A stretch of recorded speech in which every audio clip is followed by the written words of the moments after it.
Hi, my name's Chris Gorse. I'm here with John Sturgis, and we're just going to talk about some of the issues that are issues with regard to concrete and steel and things that affect the sustainability and longevity of use.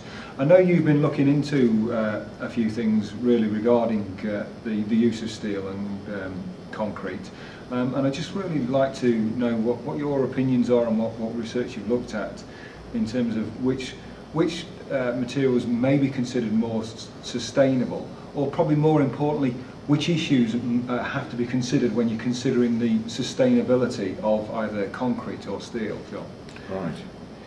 Right. Yes, in terms of construction and framing of buildings, these are the two materials which are principally in competition.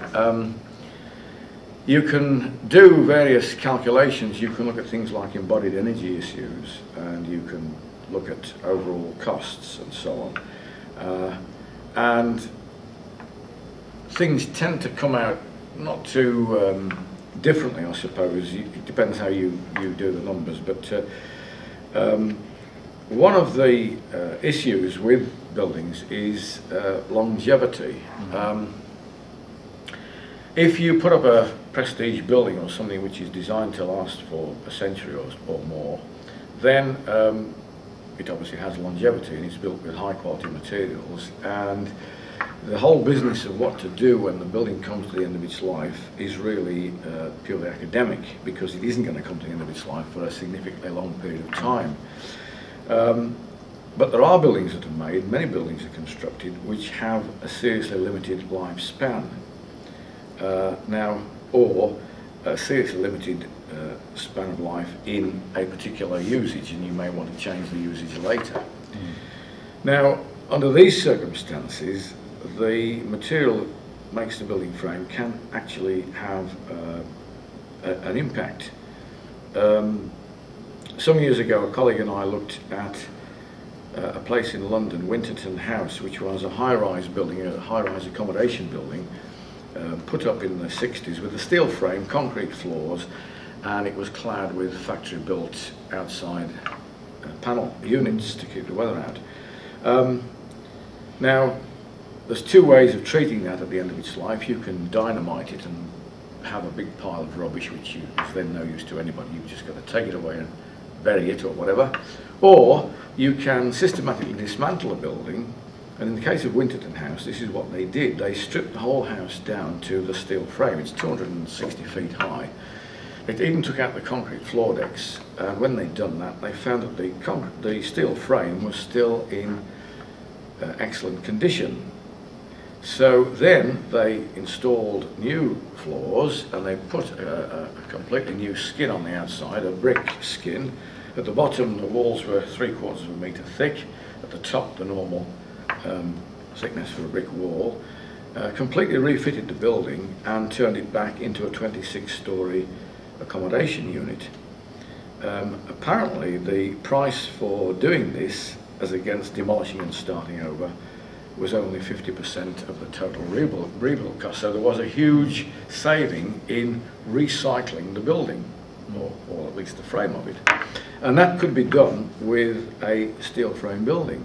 The other attraction of steel frames is, of course, if you do that and you want to change the configuration of the building, it's fairly easy to add more steel frame and then rebuild. With concrete, it's more difficult. So in terms of sustainability, it very much depends on the likely life of the building. This is also a factor that comes in besides energy usage and besides embodied energies and all that those sort of issues. Longevity is a factor, quite an important one, and steel has advantages going for it in that respect over concrete.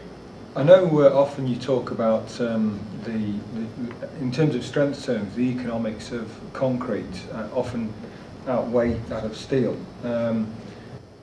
And obviously that in terms of the process of selecting materials is something which is important. Yeah. I mean, is it right that that the concrete in terms of economics has sort of better characteristics than steel in well, as a basic material in cost terms, it's an order of magnitude cheaper than steel. That's a fact. Yeah. Steel is sort of several £100 a tonne, and concrete is less than £100 a tonne. So there's a sort of an order of magnitude difference in basic cost. But of course, the initial basic cost isn't the only issue when you're looking at long-term sustainability. Sure.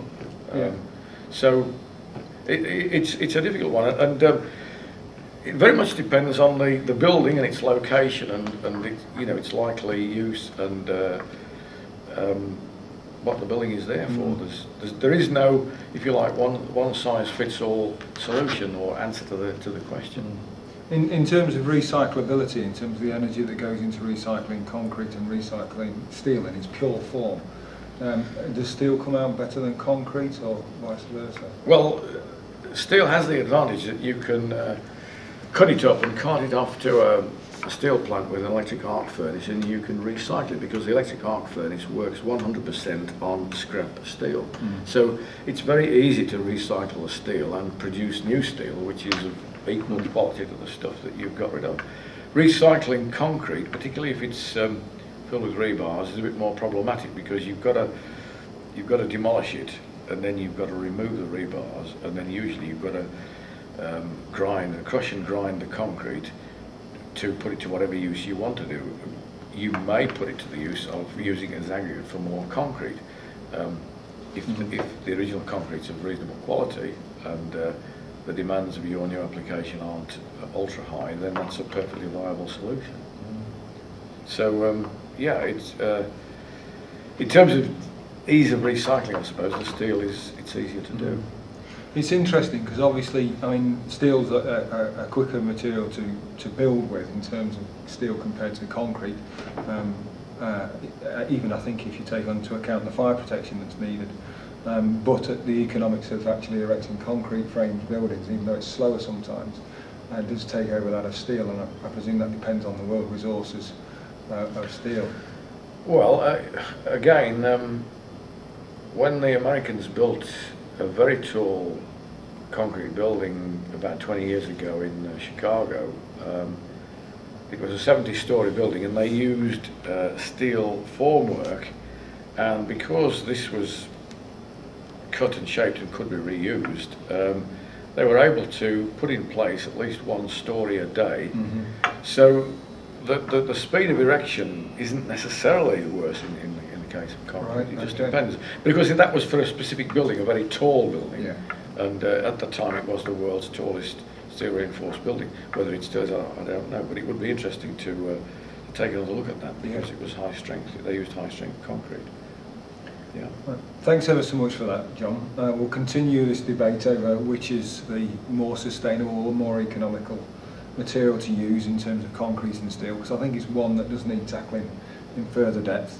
So we'll try to expose a few more issues in some of the next interviews that we might do. Okay. Thanks ever so much.